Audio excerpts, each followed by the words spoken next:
আপনার কুরবানির পশু কিনে কুরবানি করার মতো সামর্থ্য নাই, তাই তো? কোনো চিন্তা নাই। আপনি কুরবানির পশু কিনে কুরবানি না করলেও একটা ছোট্ট আমল আছে। এই ছোট্ট আমলটা যদি আপনি করতে পারেন তাহলে আল্লাহ তাআলা আপনাকে কুরবানি দেওয়ার মতো সওয়াব দান করবেন। আমলটা কি বলে দিই।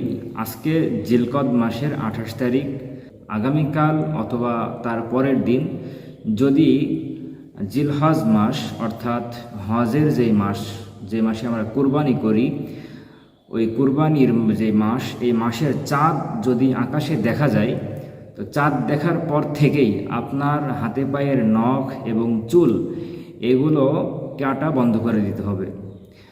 চাঁদ দেখার পর থেকেই এগুলো কাটা বন্ধ হয়ে যাবে এবং ঈদের দিন পর্যন্ত এগুলো কাটা যাবে না। ঈদের দিন নামাজ শেষ করে এরপরে আপনি আপনার হাতে পায়ের নখ এবং চুল